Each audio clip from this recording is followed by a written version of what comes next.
안녕하세요, 신작가입니다. 현재 일본에서는 성소수자에 대한 정책이 화제가 되고 있고 펑클색자, 즉 고이즈미 전 환경상의 발언으로 부부 동성에 대한 관심도 높아지고 있습니다. 이와 관련해서 일본에는 놀랍게도 이혼 증명서가 존재하기도 합니다. 최근 일본에서는 두 가지 성과 관련된 이슈로 뜨겁습니다. 바로 성과, 성으로 인해 발생한 논란입니다. 우선 성에 관한 논란은 자민당 비서관으로부터 시작됐습니다. 자민당 급전환, LGBT 이해 증진으로 방향타, 총리 비서관 차별 발언 파문, 총리 발언도 추궁. 총리 비서관의 발언으로 인해 일본에서는 성소수자에 대한 논란이 뜨겁습니다. 아라이 마사요시 총리 비서관은 지난 3일 기자들과의 만남에서 동성혼에 대해 다음과 같은 발언을 했습니다. 보기도 싫다, 옆집에 사는 것도 싫다, 인권과 가치관은 존중하지만 이것을 허용하면 나라를 버리는 사람이 나온다. 이후 자신의 발언이 논란이 되자 아라이 비서관은 바로 부적절한 발언이었다라며 이를 철회하겠다고 사과했습니다. 논란이 커지자 키시다 총리는 아라이 총리 비서관에 대해 그의 발언은 포용적 사회를 추구하는 정부의 목표와 배치된다라며 이번 사안을 몹시 심각하게 받아들이고 있고 이에 따라 해임을 결정했다라고 밝혔습니다. 자민당에서는 LGBT 이해 증진법을 추진 중에 있었습니다. LGBT에 대한 올바른 기초 지식을 전하고 전 국민의 이해를 증진시킨다는 취지의 법안입니다. 그런데 자민당 내 보수파의 반대로 진행되지 못하고 있습니다. 이런 상황에서 총리 비서관의 발언까지 나와서 자민당의 이미지는 더 크게 떨어지고 있습니다. 그러자 자민당은 급전환하는 모습을 보이고 있습니다. 키시다 총리는 6일 자민당 간부에게 LGBT에 관한 법안을 제대로 진행해주길 바란다고 전화 연락을 했고 관련 사항에 대해 적극적 모습을 보이기 시작했습니다.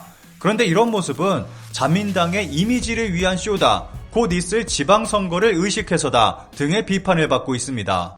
보시는 화면은 제가 일본의 아동 청소년 기관을 방문했다가 가지고 온 전단지입니다. 아이들에게 LGBT를 어떻게 교육할 것인가에 대한 내용을 담고 있습니다.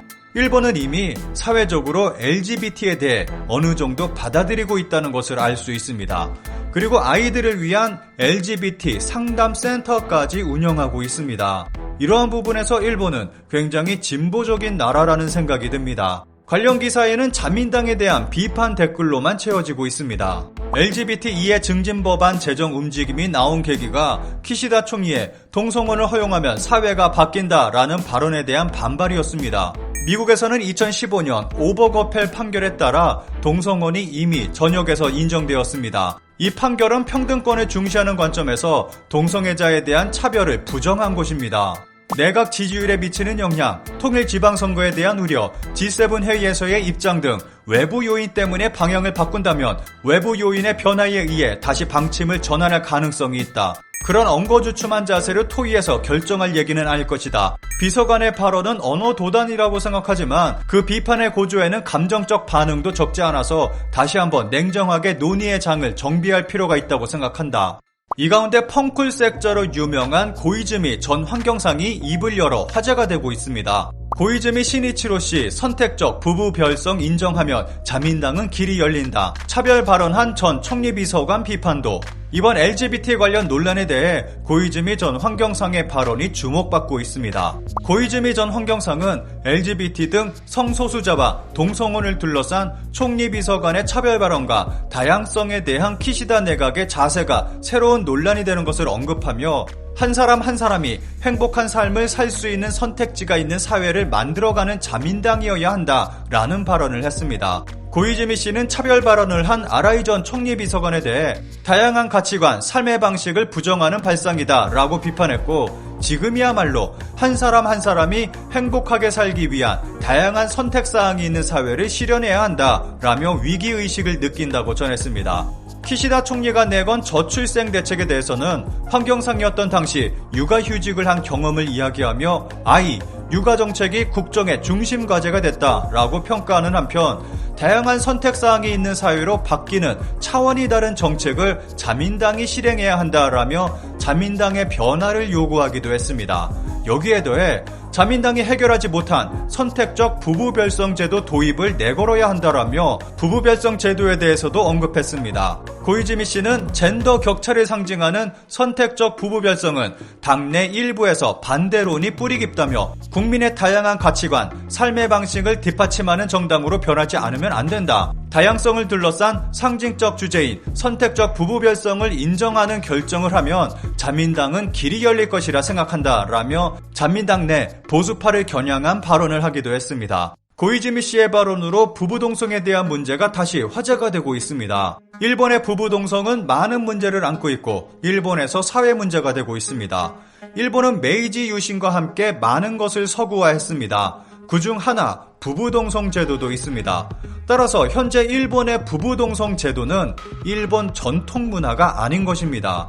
서구 사회에서는 부부동성에 수많은 문제점을 지적해왔고 개선해 나가고 있습니다. 선택적 부부 별성이 인정되는 주요 국가는 미국, 영국, 독일, 러시아 등이 있습니다. 그런데 이들 국가 모두 부부의 성을 규정하는 법률 자체가 없습니다. 부부동성을 법률로 강제하는 나라는 지구상에서 일본이 유일합니다. 일본의 야당들은 부부동성 제도 철폐를 위해 민법 개정안을 내고 있지만 자민당의 반대로 이루어지지 못하고 있습니다. 심지어는 UN 여성차별철폐위원회에서도 일본의 개정을 요구했을 정도입니다. 부부동성은 수많은 문제점들을 안고 있고 일본에서는 사회 문제가 되고 있습니다. 일단 이혼을 하게 된 일본 여성은 결혼 전성으로 돌아가지만 이혼한 남편 성을 그대로 사용하는 사람도 많습니다. 만약 이혼 후 원래 이름으로 돌아가게 된다면 신분증 등 모든 것의 이름을 바꿔야 합니다. 작가라면 이전 작품과 새로운 작품에서 작가의 이름이 바뀌게 되고 논문 등을 쓰며 활동해온 학자라면 자신의 커리어에 문제가 발생하기도 합니다. 그리고 주변 지인들에게도 자신의 이름이 바뀌었다는 것을 알려야 하기도 합니다. 이것은 곧 자신이 이혼했다는 것을 공개적으로 알려야 한다는 것을 의미하기도 합니다.